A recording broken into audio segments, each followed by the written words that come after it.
राधे राधे। आप सबका स्वागत है मेरे चैनल में। आज हम योगिनी एकादशी व्रत की कथा सुनेंगे। बोलो विष्णु भगवान की जय। आषाढ़ मास की कृष्ण पक्ष की एकादशी को योगिनी एकादशी के नाम से जाना जाता है। इस दिन भगवान विष्णु की पूजा की जाती है। ऐसा कहा जाता है कि जो एकादशी का व्रत करता है वह सभी पापों से छुटकारा पा जाता है। जो इस व्रत को करता है वह किसी के दिए हुए श्राप से भी मुक्ति पा जाता है। जो इस एकादशी का व्रत करता है वह सुंदर, रूपवान और यश प्राप्त करता है। योगिनी एकादशी का व्रत करने से जीवन में समृद्धि और आनंद की प्राप्ति होती है। यह व्रत तीनों लोकों में प्रसिद्ध है। इस व्रत के करने से 88,000 ब्राह्मणों को भोजन करवाने का फल मिलता है। शास्त्रों के अनुसार जो लोग एकादशी के दिन उपवास रखते हैं और सच्चे मन से विष्णु भगवान की पूजा करते हैं वह व्यक्ति जीवन में सुख प्राप्त करता है। एकादशी के दिन भगवान विष्णु को पीले वस्त्र, पीले फूल और हल्दी चंदन मिला हुआ जल अर्पित करने से भगवान विष्णु खुश होते हैं।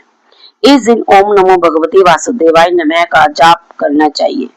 जो लोग एकादशी का व्रत करते हैं उन्हें 10वीं तिथि की शाम से ही शुरू कर देना चाहिए। उन्हें भोजन में हल्का आहार खाना चाहिए और अगले दिन सुबह स्नान करके स्वच्छ कपड़े पहने और मन में जो मनोकामना है वह भगवान के आगे समर्पित करें। ऐसा करने से मनोकामना जरूर पूरी होती है। और पूजा के समय दूध, फल, चीनी और दक्षिणा जरूर रखनी चाहिए। फिर पूजा करने के बाद इसे मंदिर में दे देना चाहिए। विष्णु जी के आगे घी का दीपक जलाएं। शाम के समय तुलसी की पूजा करें और आरती करें। अब हम एकादशी व्रत की कथा शुरू करते हैं। कुंती पुत्र ने कहा, हे यदुनाथ, आपने अभी निर्जला एकादशी व्रत की अच्छी कथा सुनाई।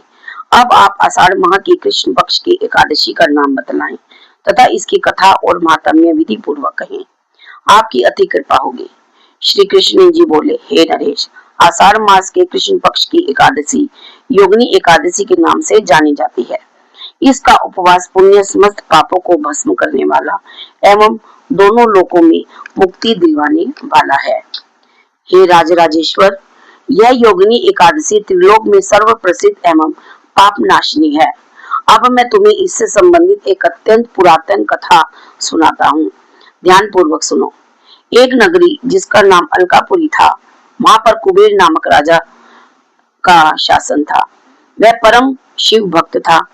अपनी पूजा अर्चना के लिए उसने हेममाली नामक एक माली नियुक्त किया था, जो राजा को पूजा अर्चना के लिए मानसरोवर उपवन से पुष्प लाकर देता था। उस माली की विशालाक्षी नामक अति सुंदर पत्नी थी, जिसे वह अति प्यार करता था। एक दिन वह राजा की पूजा के लिए मानसरोवर उपवन से पुष्प तो ले आया, परंतु कामातुर हो पत्नी से रमण करते रहने के कारण राजा के लिए पुष्प लेकर दोपहर तक नहीं पहुंचा। राजा दोपहर बीतने तक उसकी राह देखता रहा।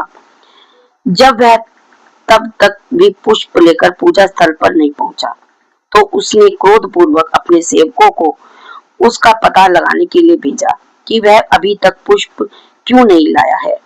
जब राजा के सेवकों ने आकर बतलाया कि वह तो अभी तक अपनी पत्नी के साथ रमण में लीन है, तो राजा ने यक्षों को हेममाली को तुरंत ही पकड़कर लाने की आज्ञा दी। राजा के डर से भयभीत हो हेममाली उसके सम्मुख आकर डर से कांपता हुआ खड़ा हो गया। उसे देखकर राजा अत्यंत ही कुपित हो बोला, हो महानीच, ओ महानीच, हे महाकामी, तूने मेरे अत्यंत ही आदरणीय व पूजनीय देव का अपमान किया है। तू अपना काम करने के स्थान पर पत्नी सहवास में लीन रहा। तू महान अपराधी है। अतः मैं तुझे श्राप देता हूँ। तू मृत्यु लोक में जाकर पत्नी वियोग सहेगा और तू कोढ़ी बन जाएगा। कुबेर के श्राप के अधीन वह उसी समय स्वर्ग लोक से मृत्यु लोक में आकर पत्नी से बिछुड़ गया और कोढ़ी बनकर महान दुख पाने लगा। परंतु शिव भक्ति के प्रभाव से उसकी स्मरण शक्ति बनी रही और पिछले जन्म के सुध भी नहीं रही। इस प्रकार अपने पूर्व जन्म के कुकर्मों को याद कर दुख भोगता रहा। वह इधर उधर भटकते हुए एक दिन हिमालय पर्वत के करीब मार्कंडेय ऋषि के आश्रम में जा पहुंचा। मार्कंडेय ऋषि अत्यंत तपस्वी और व्योवृद्ध थे। अपने आश्रम में बैठे हुए वे ब्रह्मा के समान प्रतीत होते थे। उनका आश्रम भी ब्रह्मा की राजसभा जैसा लगता था। हेममाली दुखित अवस्था में उनके सामने आया। उसने ऋषि को नमन किया और उनके चरणों के नजदीक ही बैठ गया। ऋषि ने उसको देखा और कहा, तू किस खोटे कर्म से कोढ़ी हो गया है और तुझे क्या दुख है? इस पर हेममाली ने ऋषि से कहा, हे मुनि, मैं यमराज कुबेर का सेवक था। मेरा नाम हेममाली है।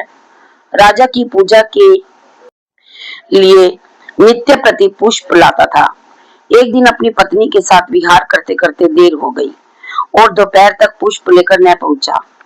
इस पर यमराज कुबेर ने मुझे श्राप दिया कि तू अपनी पत्नी का वियोग भोग और मृत्यु लोक में जाकर कोढ़ी बन तथा दुख भोग।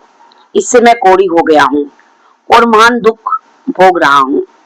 अतः आप कोई ऐसा उपाय बतलाएं जिससे मेरी मुक्ति हो। उसकी व्यथा जानकर ऋषिराज बोले, हे हेममाली, तूने सत्य वचन बोले हैं, अतः मैं तुझे मुक्ति का उपाय बतलाता हूँ। अगर तू आषाढ़ माह के कृष्ण पक्ष की एकादशी योगिनी का उपवास विधि विधान से पूरा करोगे तो तुमको इस दुख से मुक्ति मिलेगी और तुम्हारे सारे पापों का विनाश हो जाएगा। हेममाली ऋषि से अत्यंत प्रसन्न हुआ और उसने ऋषि के कथनानुसार योगिनी एकादशी व्रत पूरा किया। योगिनी एकादशी उपवास के पुण्य प्रभाव से वह अपने असली रूप में लौटकर पहले जैसा ही हो गया। उसे उसकी पत्नी भी मिल गई। वह उसके साथ पुण्य विहार करने लगा। हे धर्मनंदन, 88,000 ब्राह्मणों को भोजन देने से जो फल प्राप्त होता है वह अकेले इस एकादशी उपवास से प्राप्त हो जाता है।